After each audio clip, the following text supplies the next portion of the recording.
Yo tout le monde, j'espère que vous allez bien. Alors aujourd'hui j'ai envie de vous parler d'un thème qui me tient beaucoup à cœur et que j'avais prévu d'en parler depuis quelques semaines. C'est poker et spiritualité. Plus mes deux premiers mois de poker payant et mon premier tryhard. C'est ce que j'ai parlé dans la dernière vidéo, c'est qu'on essaye quelque chose avec toute notre énergie et toute notre détermination, tout simplement. Alors, à mon sens, le poker est un jeu, est un sport qui a été énormément préjugé. C'est-à-dire tout simplement qu'on y associe des idées sans même l'avoir essayé, quoi. C'est comme trouver que les épinards c'est dégueulasse alors qu'on les a même pas goûtés. J'ai trouvé vraiment que c'est un jeu merveilleux, plein de manières de nous faire croître en fait, aussi bien au niveau de l'esprit qu'au niveau de nos compétences émotionnelles et de jugement et tout ça, ce que j'appellerais beaucoup la spiritualité, c'est notre manière d'être en fait par rapport aux choses qui arrivent. Et du coup, j'ai trouvé que c'était un jeu très noble en fait, comme les échecs.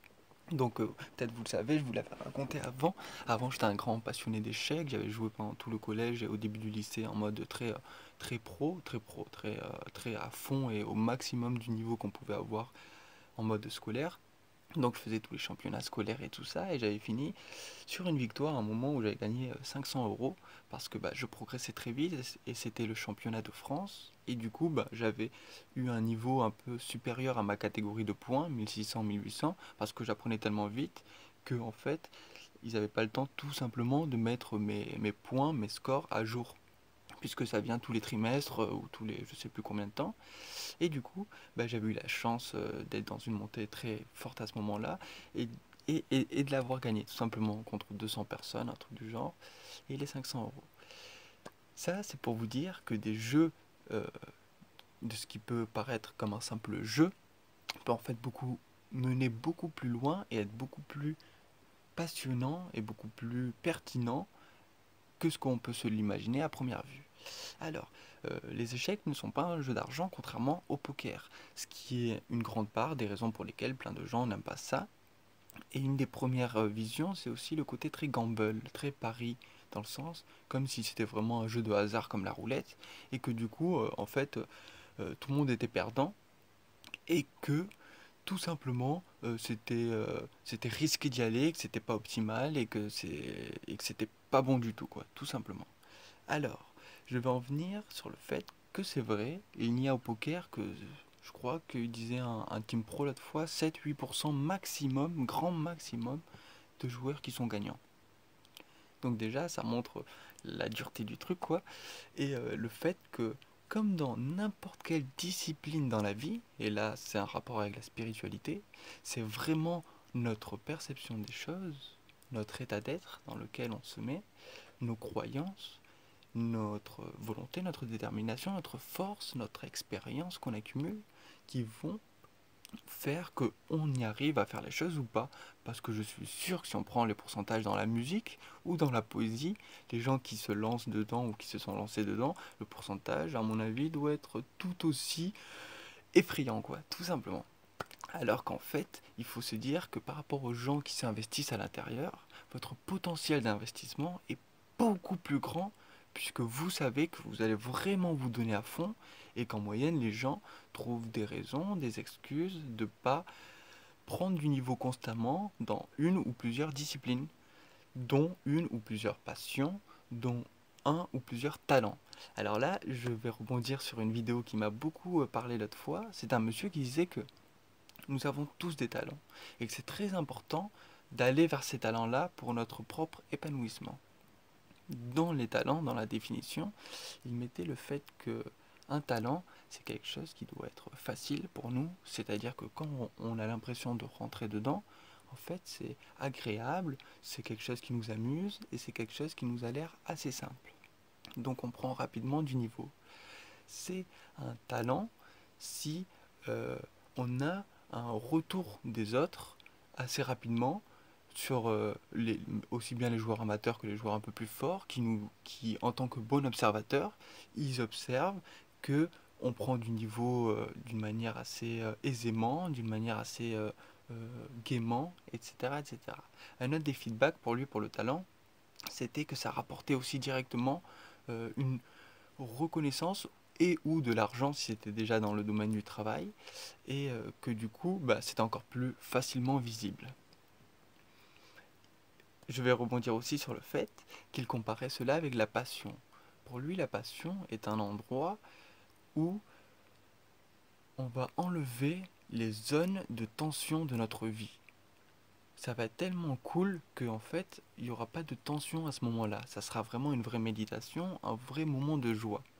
Donc cet homme, je trouve que c'est une bonne introduction pour cette vidéo, nous explique que c'est très important pour lui d'avoir des zones de talent et des zones réservées de talent, on va dire, avec un retour professionnel, et des zones de passion sans retour professionnel.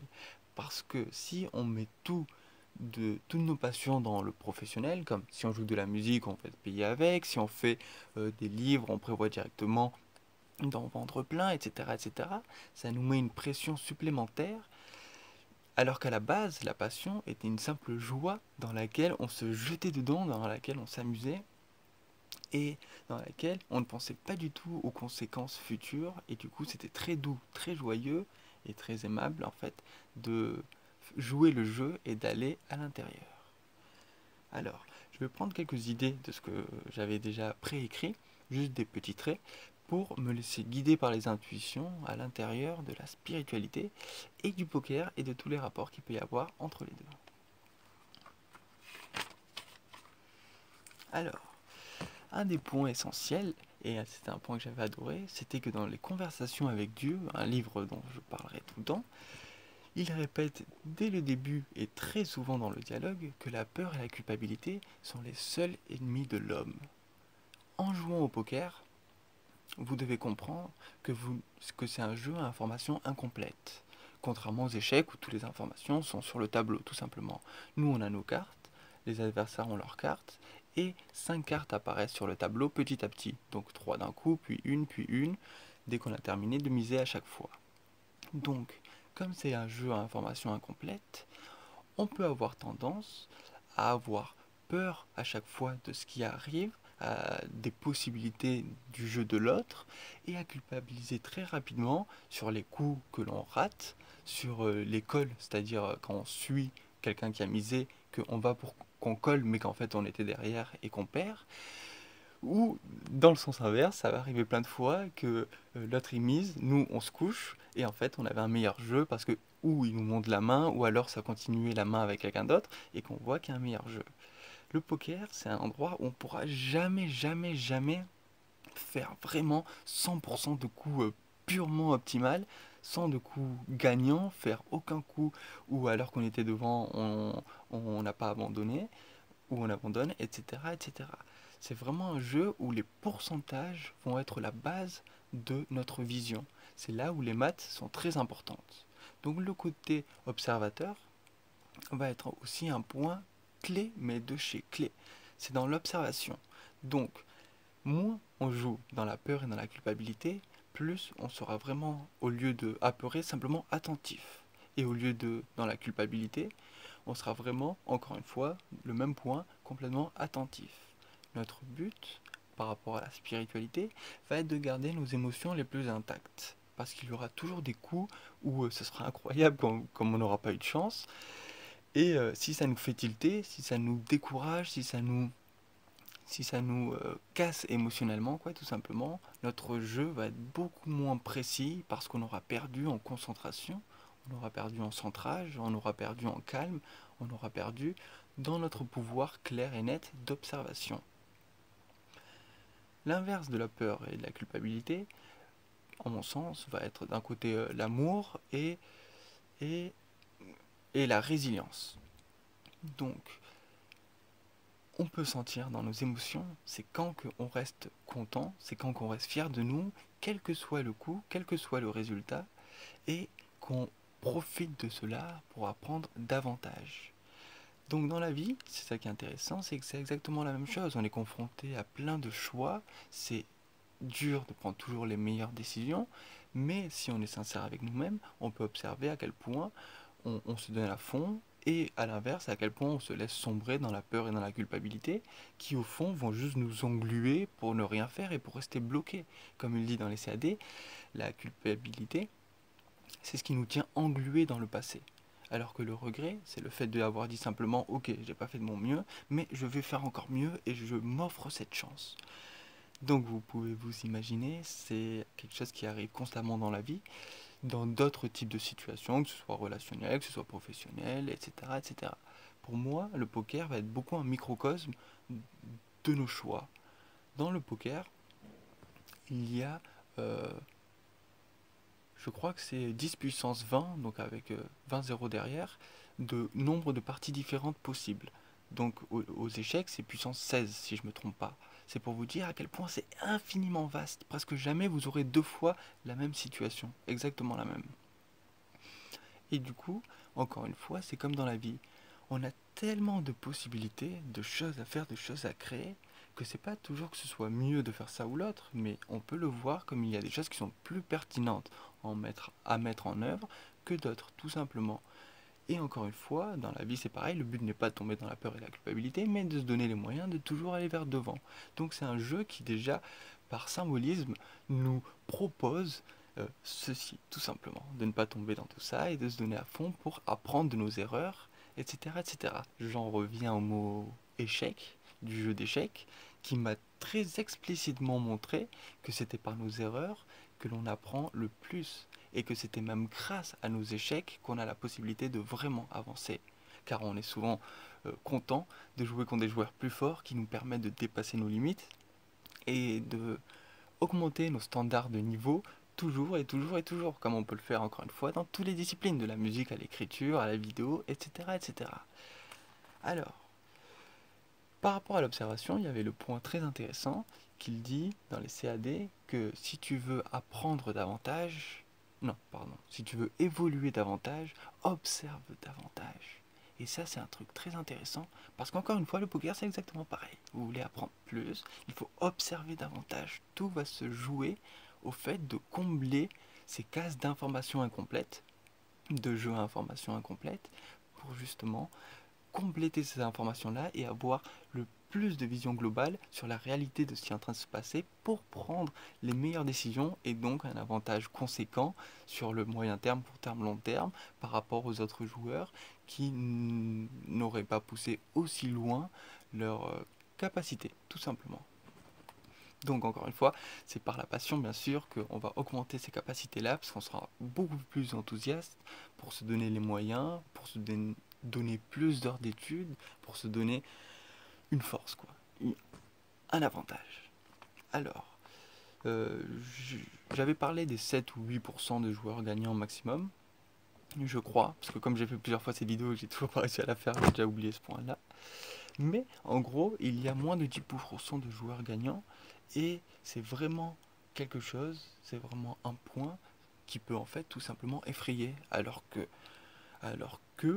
il peut aussi rendre encore plus joyeux du moment qu'on arrive à rentrer à l'intérieur et à se dire qu'on a réussi à se donner à fond au-delà d'un tel pourcentage de, de réussite en moyenne, tout simplement. Alors, un autre truc très intéressant, c'est qu'au poker, on ne peut pas perdre de sous si on joue vraiment bien, dans le sens au niveau de la gestion de notre bankroll. La bankroll, c'est l'argent qu'on va dédier au poker. Car par exemple, moi je fais des tournois très principalement de 1 à 2 euros. Et, euh, et du coup, la gestion de bankroll optimale nous dit qu'il faut jamais faire des tournois au-delà de, je crois que c'est 100 buy-in, bon on s'en fout, c'est un nombre de buy-in, donc le buy-in c'est le prix d'entrée du tournoi. Donc par exemple, 100 buy-in, ça peut être un truc aussi que certains avaient dit, c'est-à-dire tu feras pas de tournoi au-dessus de, si tu as 5 euros, le maximum que tu peux, si tu as 500 euros, tu peux faire les tournois à 5 euros, parce que c'est 10 fois 100 fois pardon, ta bankroll. Donc tu peux te permettre que la variance c'est le côté de chance qui existe, ne soit tout simplement rentre beaucoup moins en compte et que ce soit pas une question de malchance si tu n'es pas euh, rentré dans les places payées un certain nombre de fois. Car dans les tournois par exemple, pour vous montrer la structure, c'est ce que je joue principalement. C'est il y a plein de joueurs qui viennent, on met le prix d'entrée de base et les 10% premiers, ils sont payés. Donc du coup, le but c'est de faire plein de tournois et d'arriver à faire assez de fois dans les places payées pour que ça compense tout simplement les mises d'entrée. Donc du coup, en fait, on peut absolument pas se perdre de sous parce que si on a une bonne gestion de bankroll, mais dès qu'on voit qu'on commence à perdre trop à ce niveau-là, c'est peut-être qu'on s'est fait rattraper par ce niveau-là et qu'on n'y arrive plus à, on va dire, à être gagnant à ce niveau-là. Donc on doit tout simplement redescendre de limite et aller faire les tournois à 50 centimes, 25 centimes, etc. C'est par là que je vous dis qu'on ne peut pas perdre si on a une bonne gestion de bankroll. Le but, c'est de ne pas demander à être extrêmement gagnant, mais à progresser le plus vite pour pouvoir monter ces niveaux-là, ces paliers-là, et à chaque fois vérifier qu'on crush la limite, c'est-à-dire qu'en gros, on est très généralement gagnant, et que du coup, euh, on prend les paliers petit à petit, sans risque, parce qu'on voit tout simplement notre bankroll qui bouge au fur et à mesure. Et que si on est perdant sur X jours et qu'on voit que c'est vraiment trop, ben c'est à nous de voir et de se remettre en question. Est-ce que c'est vraiment qu'on n'a pas eu de chance ou est-ce que c'est qu'on a plutôt mal joué? Et encore une fois, ça revient à la spiritualité, c'est que ça va être l'authenticité, ça va être la sincérité qui va nous donner le plus de pertinence dans l'observation de cela. C'est à nous de voir en tant que joueurs euh, qui commençons à prendre du niveau, à comprendre la théorie, à voir tout ça. Si notre coup, quand on l'analyse, c'est fait de façon optimale, de façon, on va dire, impartiale, ou si c'est trop orienté par rapport à nos croyances, nos émotions, au fait qu'on ne veut pas se sentir mal en se sentant pas fort, etc., etc., etc. Donc ça nous pousse à aller regarder la réalité en face, à pas nier des choses, etc., etc. Parce que c'est espantant comment dans les plateformes en ligne, comme Winamax, celle que je joue, les gens se plaignent tout le temps, quoi. Qu'ils ont jamais de chance, que c'est n'importe quoi, que c'est etc., etc., que c'est de la triche, etc., etc. Et du coup, c'est drôle de voir jouer aussi ceux qui disent ça. Et donc, vous voyez que c'est un peu n'importe quoi. Et c'est une forme de plainte un peu constante qu'on va en fait retrouver tout simplement dans la vie. C'est pour ça que je mets ce rapport poker et spiritualité, parce que je pourrais faire plein de liaisons tout le temps. Souvent on va se plaindre de certaines choses qui nous arrivent dans la vie, ou de certains résultats qu'on n'a pas, ou de certaines malchances et tout ça, et on a oublié tout simplement les moments où on a eu de la chance, les moments où on avait des occasions, les moments où on aurait pu le faire mais qu'on l'a pas fait, les moments où on avait des projets à plusieurs qui étaient réalisables, etc., etc. Le poker nous démontre qu'on se rappelle beaucoup plus des coups que l'on a perdus que des coups que l'on a gagnés. Donc on reste émotionnellement en général touché et on a tendance à avoir l'impression qu'on prend plus de bad beats, de mauvaises choses qui nous arrivent, que de coups où on a eu de la chance. Quand on a eu de la chance, genre qu'on a joué un coup, on était 80% derrière et que l'autre il était 80% devant, quoi, tout simplement. Et qu'on a gagné quand même parce que la carte qui tombait qu'à 20% à chaque fois, elle est tombée et qu'on a gagné. Donc là, on est content, mais les choses vont se rééquilibrer. Sur 1000 mains, sur 2000 mains, sur 100 000 mains, l'équilibre va revenir tout le temps. Donc la vérité va être tout simplement. Et on verra à quel point on profite des moments où on a de la chance dans la vie, entre guillemets. Et là, c'est une image avec de la chance dans la table au poker, bien sûr. Et comment on en profite, à quel point on en profite. Et quand on n'a pas de chance, à quel point on arrive à réduire nos pertes au maximum sur des coups où on avait une très belle main, mais l'autre il avait une main meilleure encore de base. Un très bon joueur est celui qui va en fait réussir à perdre le moins sur ces coups-là et gagner le plus sur les autres. Parce que comme je vous l'ai dit, comme dans la vie, on est toujours gagnant sur certaines choses qui nous arrivent, perdant sur d'autres, entre guillemets, mais si nous on le voit comme un avantage, chaque expérience en soi peut être en fait bénéfique parce qu'elle est juste une péripétie nécessaire et une expérience pertinente dans notre connaissance, dans notre sagesse et dans notre expérience, tout simplement. Alors, très important cette notion dont on ne peut pas perdre parce qu'en fait ça nous donne une force très dynamique quand on veut garder ce courage, quand on veut garder cet enthousiasme, à savoir qu'on a la possibilité de, point. Maintenant tu fais ce que tu veux. Tu veux donner les moyens, tu les donnes, tu veux essayer, tu essayes, tu veux pas essayer, tu essayes pas, tu veux le juger, tu le juges. Mais on peut, point. Moi j'ai trouvé ça juste magnifique. Alors, Les choses vont être un peu dans le désordre, mais j'aime bien. Comme ça, on va partir un peu dans les sens différents en fonction de l'intuition. Si vous avez des questions ensuite sur tout ça, n'hésitez pas. Comme je vous l'ai dit, cette vidéo, je vais vraiment m'amuser à la faire longue parce que je veux aller sur tous les points où je pourrais faire l'éloge du poker et où je pourrais faire une métaphore avec la spiritualité et donner un enthousiasme, une idée, une proposition, un point de vue pour justement rendre tout ça plus pertinent au niveau de l'observation. Alors, pour les vieux, qu'est-ce que j'adorais mettre ce tiret là où j'ai juste écrit ça? Pourquoi j'ai dit ça? Parce que je trouve qu'on est dans un endroit, il le dit dans les CAD, hein, où on utilise très peu notre esprit. Il dit plus personne n'enseigne, plus personne ne lit, que les gens, parfois ça peut être déprimant à quel point ils connaissent le programme télé par cœur, et qu'en même temps, derrière, ça fait pas tourner le cerveau et que celui-ci, bah, il se meurt petit à petit et il perd de ses capacités comme un muscle bah, qui s'atrophierait tout simplement. Donc, je trouve qu'on est dans une génération où j'ai vu beaucoup de personnes âgées être dans des moments de leur vie où ils n'ont plus vraiment d'activité, on va dire, artistique et créative.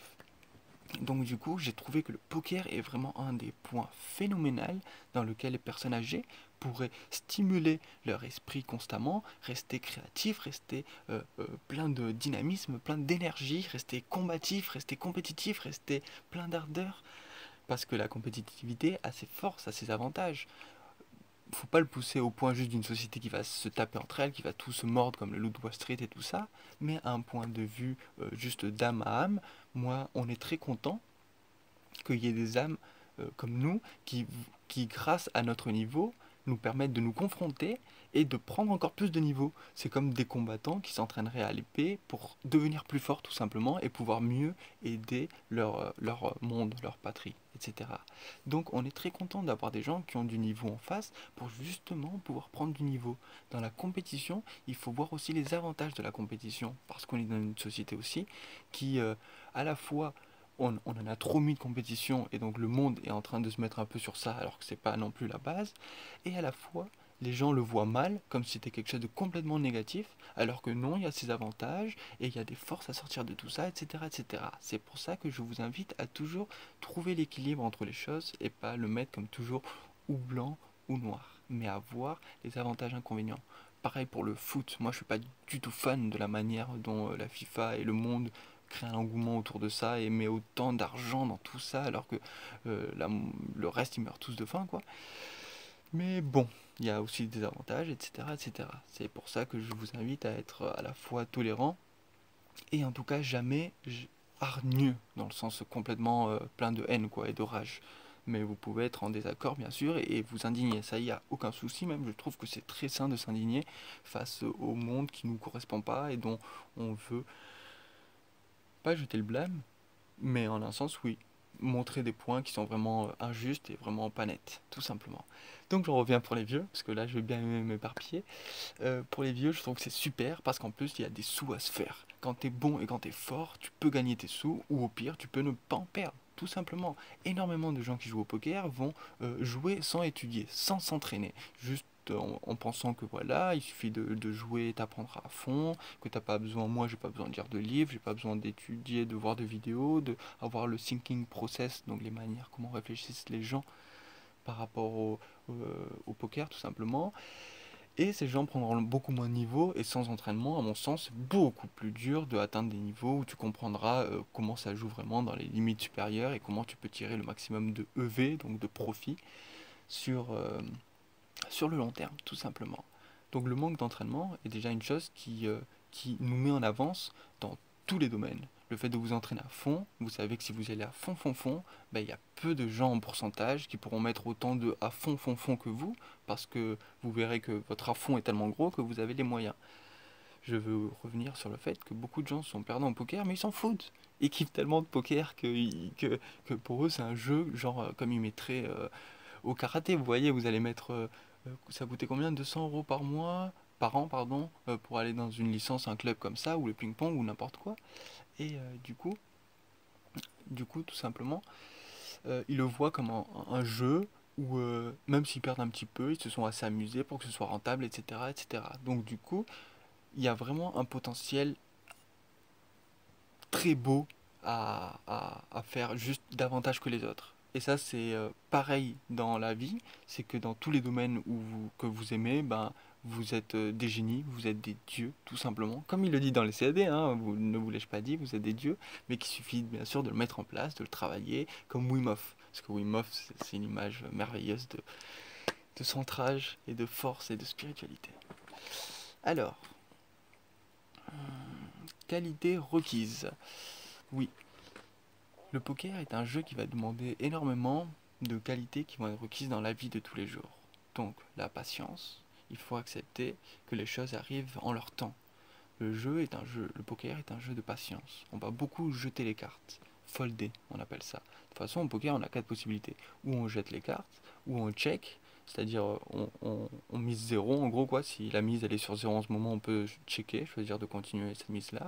Ou on mise, ou on relance. On n'a que ces quatre choix.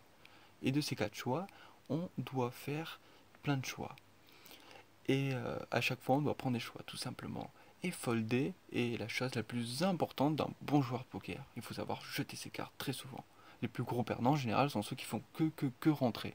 Vous pouvez être très agressif et jouer un peu plus de cartes, mais celui qui fait que rentrer, de base, il a perdu. Parce que il joue trop, tout simplement. À chaque fois, les gens en face, ils auront des mains que un d'entre eux aura toujours une main supérieure à la tienne, puisque en général, dans une table, on est au moins 6 autour de la table, jusqu'à 9, 10, et du coup, il faut pas tout jouer, bah, parce que tout simplement, il y a toujours un mec sur 6 sur 8 qui aura au moins une meilleure main que toi, quoi, c'est sûr. Donc du coup, c'est comme dans la vie, il faut pas trop se jeter à fond sur tout le temps, mais il faut choisir avec parcimonie les endroits où on va se mettre, les spots. Les spots, c'est les moments, on va dire, les lieux, les endroits qu'on va choisir, qu'on va prendre. C'est une question de smart, de tout simplement. euh, Smart, c'est quoi déjà? C'est rusé. Il faut être rusé dans le sens juste intelligent. Bien choisir pertinemment au mieux ce qu'on va pouvoir choisir. Alors, les qualités requises vont être aussi l'acceptation. Il faut absolument être dans l'acceptation. Un très bon joueur de poker, il doit dès le début avoir accepté tous les cas de possibilités qui vous arrivent. Et Dieu dira dans les CAD qu'un maître est celui qui a choisi par avance que quoi qu'il arrive, il gardera l'état d'être le plus positif qu'il arrive à garder. Donc il ne voit pas les calamités du monde extérieur de la même manière que les gens le verront, parce que ça ne l'affecte pas de la même manière. Il a accepté que tout pouvait déjà arriver et que ce qui arrive à l'extérieur n'est en fait pas ce que tu dois sentir à l'intérieur. Et que ce que tu sens à l'intérieur, c'est ce que tu choisis de sentir. Et ça, c'est très important. Parce que le poker, en fait, va nous confronter à ça tout le temps. Dans la vie, on peut choisir de pas vraiment le... Non, je ne vais pas le dire comme ça. Au poker, tout le temps, on va perdre des coups. Donc, on devra choisir comment sentir. On va dire, oh putain de merde, ça casse les couilles, ça fait chier, quel enfoiré, il a encore chaté. Il y en a plein, ils vont être toujours dans cette énergie-là, à se plaindre tout le temps et à que ce soit un peu tout le temps la merde, et pas de chance, et ouin ouin, etc., etc. Mais ça va réveiller des énergies qui sont pas optimales, et ça va nous faire perdre en concentration, en bonne humeur, on aura tout simplement des hormones de stress plus à l'intérieur, etc., etc. Dans la vie, on aura toujours des choses qui vont nous déranger à certains points. Et c'est nous qui allons choisir à quel point ça nous touche. Et le poker, comme ça va être chiant forcément à certains moments, je veux dire chiant, pas optimal pour notre jeu et on aurait voulu quand même avoir plus de réussite tout simplement, eh bien on aura la chance de choisir notre état d'esprit malgré que quelque chose de dur est en train d'arriver. Dur entre guillemets, vous verrez vous-même si vous jouez à quel point ça vous casse les couilles. Mais dur, et du coup, c'est à nous de choisir comment on va se sentir par rapport à ça.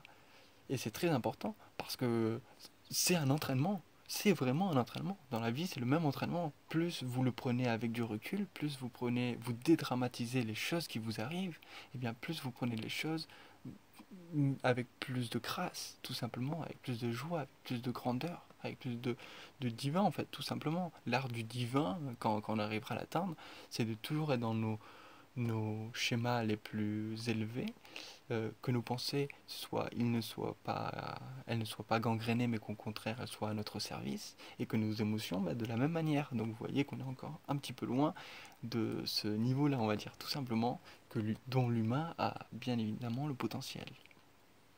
Alors, un autre point par rapport aux qualités requises, ça va être bien sûr la détermination, la volonté, le travail, etc., etc.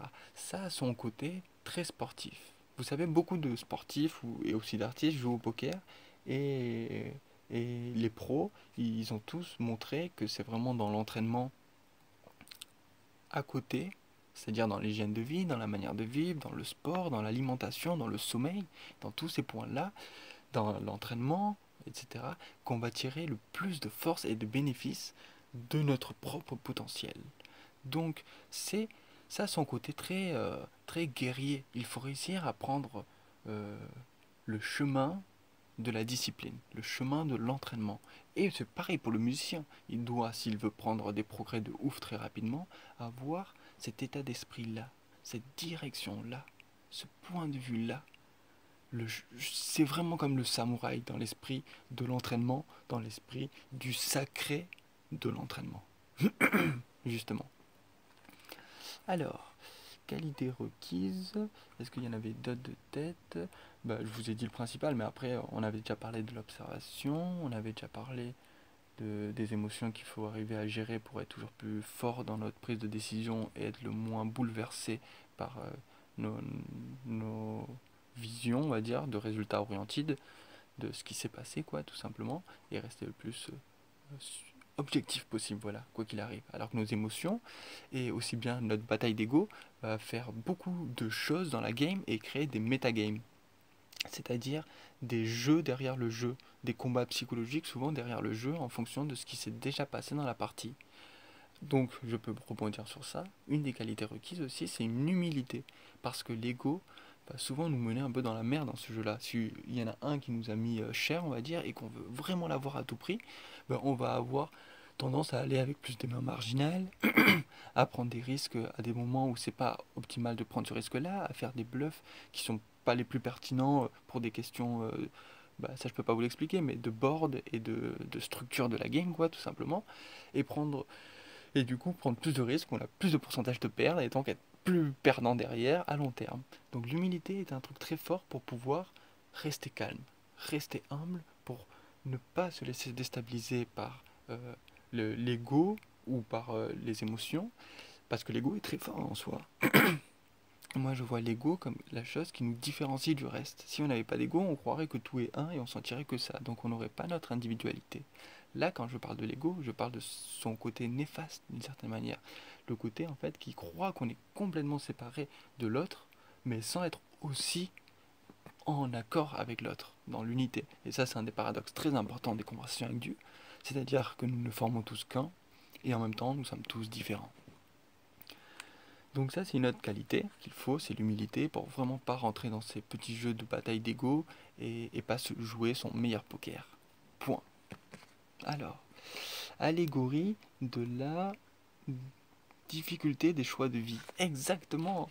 Quand on joue au poker, on se retrouve toujours avec des positions et des jeux qui vont être différents. Et on a toujours des choix nouveaux par rapport à la situation qui est nouvelle. Donc ça va être des choix qui vont être, on va dire, inédits tout simplement. À prendre et à faire. On doit toujours faire des choix. On ne peut pas ne pas prendre de choix.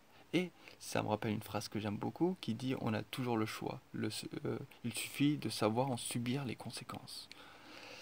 Et c'est vrai. Et dans les conversations avec Dieu, il dit que ne pas choisir, ne pas décider, c'est décider. Et ça, c'est un point, encore une fois, que le poker va nous le rappeler. Donc, sous une forme, c'est un rappel spirituel. On a toujours des choix à prendre. Et ne pas faire de choix, c'est faire un choix. Donc, il nous pousse le poker, malgré que c'est un jeu à information incomplète, on n'est pas sûr de prendre toujours le meilleur move, de faire toujours le meilleur déplacement, et en même temps on peut estimer quand même c'est lesquels les meilleurs, mais on est obligé de faire un choix. Donc même quand on a un doute, c'est ça qui est magnifique, on va en appeler à tout notre potentiel cognitif, c'est-à-dire notre raisonnement, ce qu'on a vu avant qui s'était passé, comment on a vu qu'il jouait, en plus de notre intuition, en plus de ce que la théorie dirait vraiment, le GTO, la théorie du jeu, Game Theory Exploiter Optimal, pardon, dirait le plus sur le jeu, c'est-à-dire le côté théorique à 100% comme aux échecs, qui dit que la théorie dirait qu'il faut faire ça à ce début d'ouverture là de la game. Mais au poker, ça va pas être des ouvertures, ça va être des moments dans le jeu quoi, où la théorie nous dit si vous avez telle main avec tant d'équité, c'est-à-dire de force que vous pourrez toucher un bon jeu, ben, vous devez faire soit ça, soit ça, soit ça, à tant de pourcentage, etc. Juste pour vous donner une idée que ça sera quand même un petit peu compliqué. Mais on va toujours faire un choix. Et ça, c'est comme au poker. Dans la vie, pardon. On doit toujours faire un choix. Vous taffez là, vous pouvez soit continuer à taffer, soit changer de boulot. Vous faites ça, vous pouvez soit être dans cette relation, soit changer de relation. Toujours, toujours, on a des choix à faire et à prendre. Et le poker va nous mettre dans des situations embarrassantes parce que ce sera pas toujours facile, mais on doit faire de notre mieux. Et donc vous en tirez d'autant plus de fierté quand vous aurez pris les meilleures décisions, malgré que c'était pas évident et que c'était un peu dur de le jouer, parce que c'est quand même un combat qui se joue sur les 5 cartes et qu'à la fin vous avez le résultat, et que vous voyez combien vous avez gagné de jetons, combien perdu de jetons, ou si vous partagez les jetons. Cas qui arrive quand même de temps en temps, 5%, un truc comme ça. Alors, l'acceptation, j'en avais parlé. La variance. La variance est un point clé du poker. Parce que c'est un point clé de la vie aussi. C'est-à-dire, la variance, c'est le nombre de pourcentages de chances que certaines choses arrivent, tout simplement. Donc, dans le poker, on va employer ce mot pour le pourcentage de chance. Tout simplement, il y aura des moments où on va très bien jouer, mais la variance fera qu'on va perdre. Parce que on n'aura pas eu de chance et qu'on aura pris des bad beats et qu'on va perdre, tout simplement. Parfois, on va très mal jouer et la variance fera qu'on va gagner. Parce que même si on a mal joué, bah, le coup à la fin, vous avez une chatte incroyable et bah, vous avez touché avec la chance et c'est parfait pour vous et il faut en profiter. Il faut savoir que cette chance-là, cette variance-là, eh bien les gens, ça permettra à plein de gens de pas bien observer c'est quand qu'ils ont eu de la chance ou c'est quand qu'ils ont bien joué. Donc, à cause de leur subjectivité, ils vont croire que le résultat est égal à est-ce qu'ils ont bien joué ou pas. Et ça, c'est très intéressant parce que c'est un truc qui permettra de prendre de l'avance sur les gens en faisant tout vous pour bien jouer et juste gagner un pourcentage d'avance sur le long terme. Dans la vie, je pense que la variance va beaucoup nous affecter. La variance, c'est le pourcentage de chances que les choses arrivent. On peut avoir une variance de se manger, de se casser la gueule en vélo, de se casser une jambe, de gagner un ticket de loto, de se faire quitter, de perdre son travail, de en gagner un autre. À chaque fois, la variance va créer nos facteurs, nos points de vue, nos idées extérieures mises en place. Notre contexte, en fait, notre champ contextuel va être beaucoup mis en place par la variance. Mais pas que, hein, parce que nous, on a le plus gros choix, c'est nous qui allons le faire, hein, c'est pas la variance. On va choisir vers où on marche, on va choisir ce qu'on choisit de travailler, d'étudier, on choisit comment on réagit par rapport aux choses qui nous arrivent. Vous voyez que c'est encore une question d'équilibre. Mais la variance va impacter, bien sûr, vous pouvez avoir des décès dans votre famille, par exemple, des choses comme ça, juste pour vous dire qu'on n'a pas le contrôle sur toutes les choses. Et c'est ça que j'appelle par la variance. Dans la vie, comme dans le poker, on n'a pas le contrôle sur toutes les choses. Et il faut accepter la variance et faire au mieux en fonction. Et c'est ça qui est important. Parce que, un exemple me vient en tête.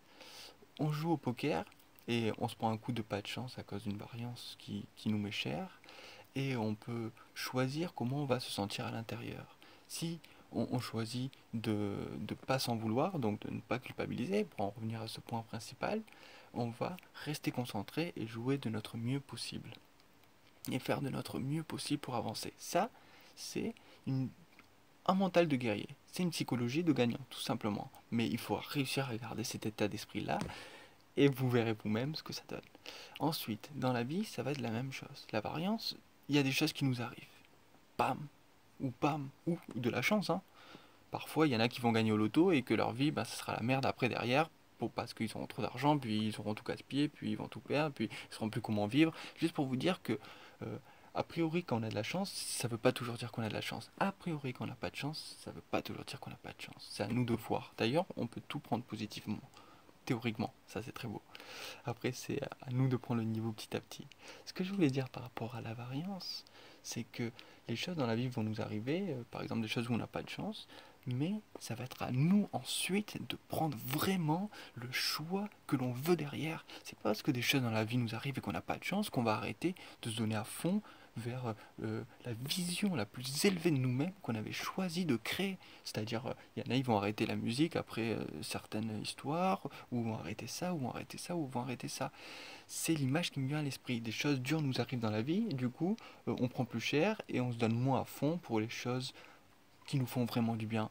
Dans le poker, il y aurait cette image-là avec on prend des coups, on n'a tellement pas de chance qu'ensuite on joue un moins bon poker, on se donne pas autant à fond, on n'est pas aussi propre dans notre jeu et du coup on est plus perdant tout autant qu'on le serait dans la vie en profitant pas de nos talents et de nos forces et de nos passions et de faire rayonner tout ça au lieu de, pour aller à l'extrême, hein, d'une mort lente où on fait rien, où on s'ennuie, où on attend tranquillement juste le journal télévisé, se plaindre sur Facebook et avoir peur du nouveau monde, et qu'on ne se donne pas les moyens de voir simplement le positif, d'aller vers là où est la beauté, de contacter Dieu, de jouer un petit morceau de musique où on laisse partir dans les émotions, où on écoute vraiment l'énergie vers là où elle nous guide, où on est dans ce dialogue-là entre les émotions et le tout, et ce qu'on ressent. C'est ça que j'appelle par là avec du juste pour rigoler, pour vous dire qu'on l'a dans tous les moyens. D'autres, ça sera bien sûr par un tableau qu'ils vont peindre, par un chant qu'ils vont exprimer, etc., etc. Mais cette notion de variance a vraiment ses avantages et inconvénients qu'on sous-estime beaucoup en tant que force. C'est-à-dire que quelle que soit la variance, au fond, ça peut être une force. Par exemple, quelqu'un qui joue un gros poker de tournoi là, à 10 000 euros, euh, il a plein de chance au début, et à la fin, il arrive en presque table finale, la demi-finale, et finalement, il sort juste avant la table télévisée et tout ça. Et il gagne quand même 150 000 euros sur les 10 000 qu'il avait investis.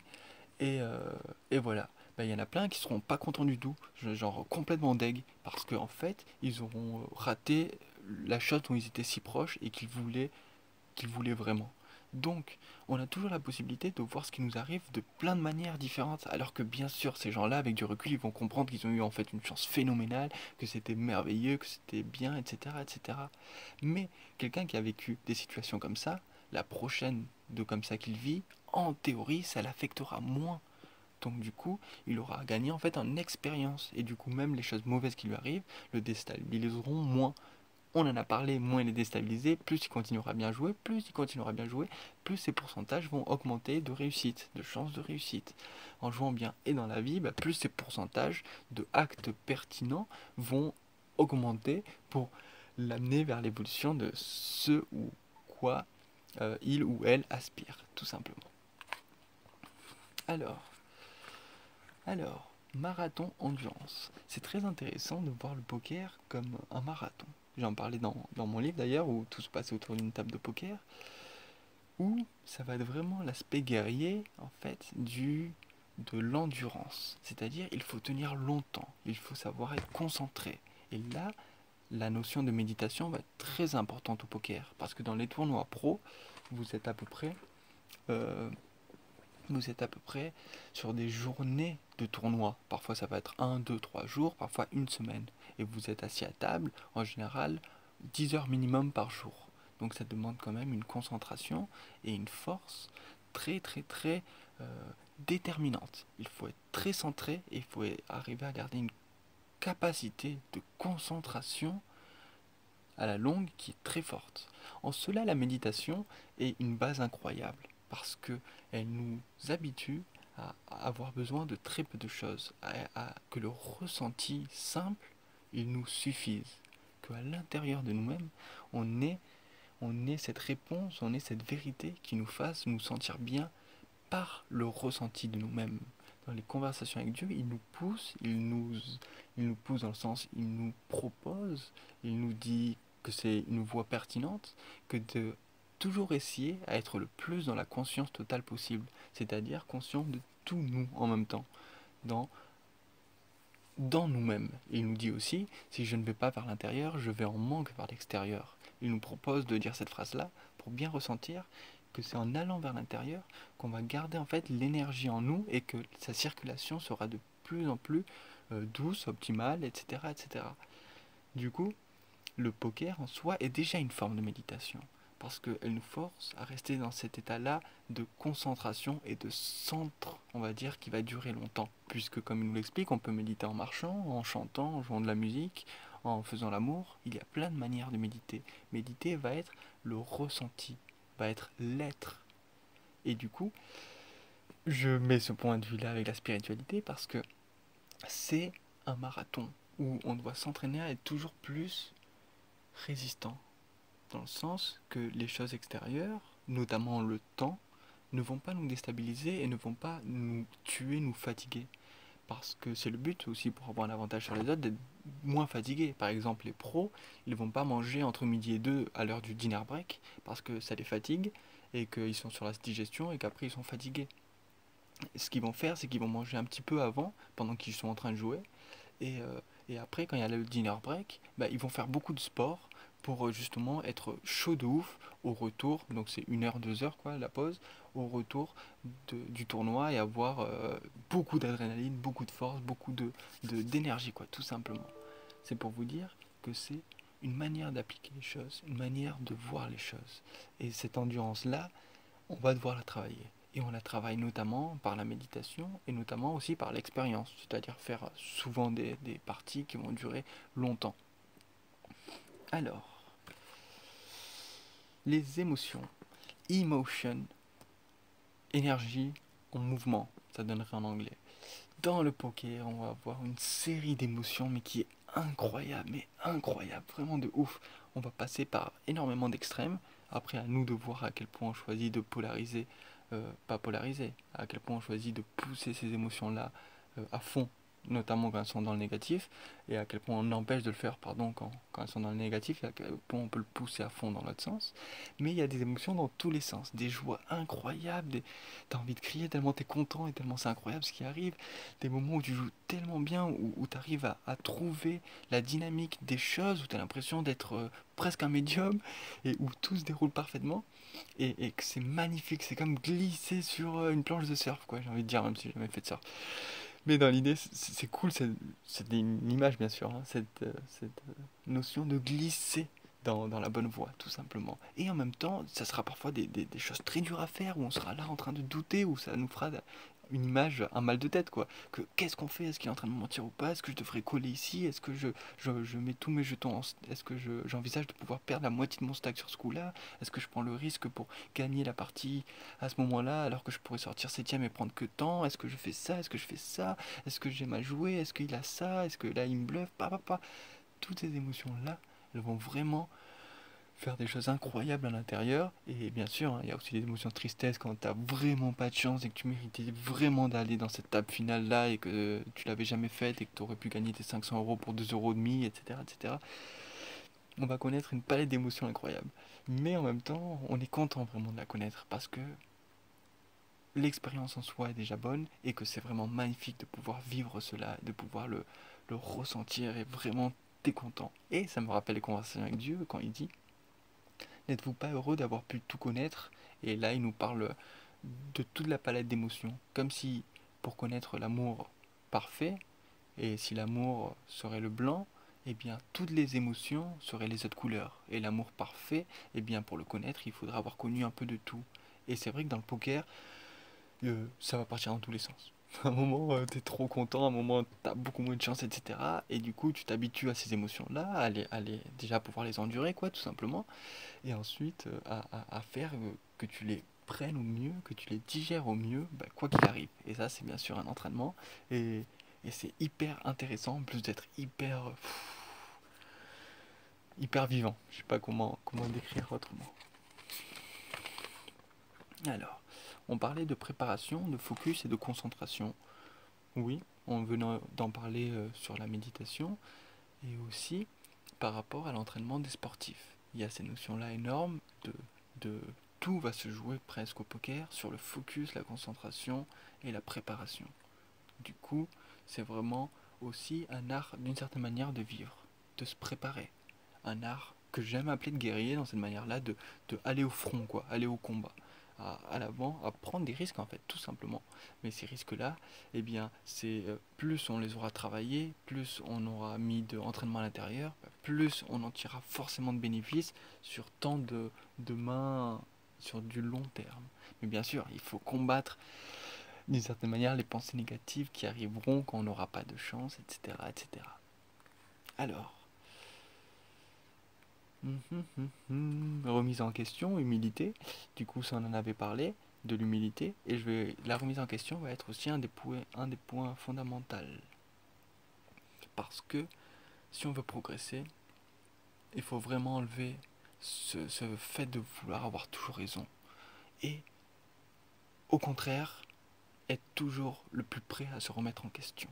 Et c'est très beau, parce que dans les conversations avec Dieu, ça vient de me venir, il nous dit que pour connaître Dieu, il faut oublier ce qu'on sait à propos de Dieu. Donc du coup, c'est intéressant en soi, parce que si on veut pouvoir écouter Dieu, il faut croire que on est prêt à écouter Dieu et qu'on peut l'écouter. Pas croire qu'il a déjà parlé et que ce qu'il a dit, bah, c'est toute la vérité, point, il n'y a plus rien à entendre de neuf, il n'y a plus rien à communiquer, il n'y a rien à dire avec lui, on ne peut pas parler, etc., etc. Alors que, au contraire, c'est dans le présent, c'est dans la remise en question, c'est dans l'écoute, c'est dans le changement permanent qu'est la communication constante et qu'est la vérité. La vérité avance, la vérité tourne, la vérité est. On ne peut ni l'infirmer ni la confirmer, mais elle avance. Et on essaye de la toucher à notre manière et d'aller vers les plus belles choses qu'elle nous appelle. Évidemment, chacun se donne les moyens, etc., etc. Mais c'est ce que je pense on va essayer de faire en tant que créature intelligente. C'est-à-dire tout le monde veut la paix dans sa vie, la réussite dans la profession, des amis, etc., etc. Ensuite, là j'arrive plus à me relire. Papam, travail comme un sport, rigueur, voilà c'est ça, travail comme un sport. Bah, c'est encore cette notion-là de samouraï, de guerrier et de sportif, quoi, tout simplement, que si on veut arriver, il faut se donner plus à fond. Et ça crée en fait un mood, une émotion, une humeur, un état d'esprit dans lequel on va devoir être pour avancer, pour travailler le poker et tout ça. En sachant que de nos jours, le niveau a tellement augmenté dans le poker que c'est dur pour plein de pros et que plein sont en train d'abandonner et se disent j'ai plus le niveau quoi, j'ai trop d'heures à travailler dessus pour rattraper ce niveau-là et je vais plus me donner autant à fond, etc. etc. Donc du coup, bah, c'est une question de force et de point de vue et tout ça. Alors, oui, parce qu'il faudra souvent se battre 10 heures par jour, comme je vous disais, et que ce soit sur Internet, sur les plateformes, ou que ce soit en ligne non, en live sur les tournois. Dans tous les cas, il faut être prêt à se donner 10 heures par jour, avec beaucoup de concentration et en mode combat, quoi, tout simplement. Et il faut être prêt à subir ça, et à faire de son mieux. En sachant qu'il y a des journées où forcément tu ne seras pas gagnant, il y a des journées où forcément tu perdras alors que tu as bien joué, et que pour certains, il suffit d'une émotion comme ça pour que tout capoute, quoi. C'est bon, j'en peux plus, j'en ai marre, c'est un jeu de merde, allez tout vous faire foutre. On l'entend souvent. Alors, mon pseudo, ça faisait longtemps que j'avais pas changé de pseudo dans les jeux, c'est drôle. Et du coup, là, il m'est venu d'un coup, comme ça, plam, un flash, une image. Je savais que c'était ça. C'est Karma Lance. Donc normalement, il n'y aurait pas de S à la fin, mais ce S m'a appelé. Déjà un parce que le pseudo était pris, mais c'est con parce que c'était par moi-même, parce que je l'avais fait dans le compte d'un pote, j'ai supprimé ce compte, mais je pouvais pas réécrire quand même Karmaland comme ça. Mais bon, Karmaland ça veut dire quoi? Ça veut dire la terre du karma, ou les terres du karma. Ouais, c'est pour ça. J'ai mis le S juste pour le côté français, quoi, entre guillemets, parce que je sais que c'est sans S normalement, mais j'ai trouvé que le pseudo sonnait bien comme ça, et c'était exactement l'idée que je voulais envoyer. Le poker, comme le jeu de la vie. Quand je dis le jeu de la vie, je veux dire la vie qui est un jeu, hein, pas le poker qui est le jeu de la vie. Le poker, du coup, et la vie qui est un jeu sont dominés par le karma. Mais le karma est une bonne chose, comme il nous explique dans les CAD. C'est ce qui nous pousse à être toujours meilleur. C'est ce qui nous pousse à nous remettre en question. C'est ce qui nous pousse à observer nos forces, à observer nos erreurs. Et du coup, tout est soumis au karma dans le sens que on récolte ce qu'on sème. C'est ça le karma. tout simplement. Les énergies qu'on envoie, c'est les énergies qui nous reviennent. Fais à l'autre ce que tu voudrais qu'on te fasse, etc., etc. Et Karmaland, j'adore parce que euh, ça veut dire aux gens, et les gars, vous avancerez en fonction de votre propre karma. Bien sûr, certains comprendront le karma comme autre chose, mais ceux qui pousseront ou qui voudront réfléchir verront que c'est eux-mêmes qui vont créer leur karma, en fait, tout simplement. Et du coup, c'est la manière d'arriver à créer ton champ contextuel qui te permettra, en fait, de, d'avoir assez nourri ce karma-là pour arriver au niveau que tu veux. Si tu te donnes à fond dans la musique, ben, ton karma fera que tu arriveras forcément dans la musique à la fin, quoi, parce que tu auras engendré tant d'énergie à l'intérieur. Et en plus, Karmaland, ben, quand je leur mets des bad beats, ou quand je les bats, ou quand il y a des jeux en cours, je trouve qu'il y a une énergie intéressante à se dire qu'il est en train de jouer contre Karmaland, là, et qu'il doit faire attention à son karma, d'une certaine manière, pour venir dans le coup et essayer de me prendre les jetons. Donc c'est un jeu, juste une blague, quoi, un jeu de taquinade, de spirit, il y a un peu de spiritualité bien sûr dans le pseudo, c'était le but aussi, mais de taquinade et de jeu, parce que le but c'est aussi un jeu psychologique où tu vas essayer de mettre la pression aux autres et de jouer sur une image et sur une énergie en fait, plus que parfois sur tes cartes, puisque jamais ils ne savent tes cartes au début quoi. Tu vas plus jouer sur qui tu es, si tu es plutôt agressif, si tu joues plutôt serré, si tu joues plutôt fantasque, si tu joues plutôt classique, standard, vieille école, etc., etc. Il y a plein de manières de jouer, tout comme il y a plein de manières de percevoir la vie. Si t'es plutôt introverti, si t'es plutôt extraverti, bien sûr, vous aurez compris qu'extraverti en général il sera plutôt agressif, introverti en général il sera plutôt tight. Il y a plein. Waouh, waouh, waouh! Alors celle-là, ça me l'avait jamais fait. Jamais ça m'avait coupé une vidéo en me mettant durée maximale atteinte. Donc j'en ai profité pour aller boire un peu d'eau, parce que j'étais un peu desséché. Donc du coup, je vais en reprendre là où j'en étais. Mais le problème, c'est que je sais plus trop où j'en étais. Donc, je vais commencer par vous raconter maintenant juste bah, mes débuts au poker, tout simplement. Alors, ça a commencé il y a un an, quand mon pote Santiago Gox est revenu ici, et chez un pote, quelque temps. Et chez ce pote vivait un pote en coloc, Benji, vit un pote en coloc, qui joue au poker. Et du coup, pour le fun, pour jouer entre nous, bah, on se faisait des parties à la maison pour 2 euros, 3 euros, 5 euros, à 4, 5, 6, 7, 8. Et on y prenait de plus en plus de plaisir à jouer. Euh, on délirait bien, quoi, de ouf.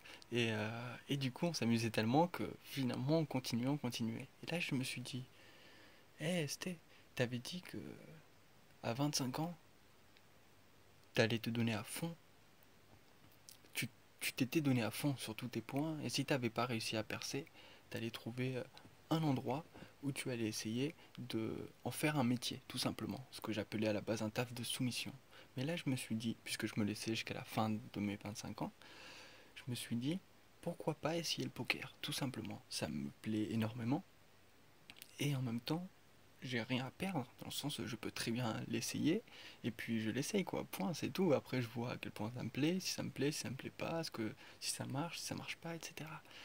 Donc du coup, bah, je me suis inscrit sur Winamax, j'ai fait les tournois gratuits, les free rolls, donc il y a quelques centimes à gagner, et le premier gagnait 10 euros, 15 euros, 20, 30 euros, ça dépendait de combien on était, mais on était souvent plusieurs milliers, donc c'était très dur d'arriver à la fin. Il n'empêche que je prenais un très grand plaisir à y jouer et, euh, et je gagnais de temps en temps quelques centimes. Et comme bah, tu misais rien, bah, ces centimes-là, je les gagnais quoi. Parce que pour rentrer dans le tournoi, c'était gratuit. Y a rien à payer. Donc du coup, je les gagnais. Mais surtout, je m'amusais de ouf à réfléchir, à prendre du niveau, à essayer de ressentir comment ils jouaient, à essayer de m'adapter par rapport à eux.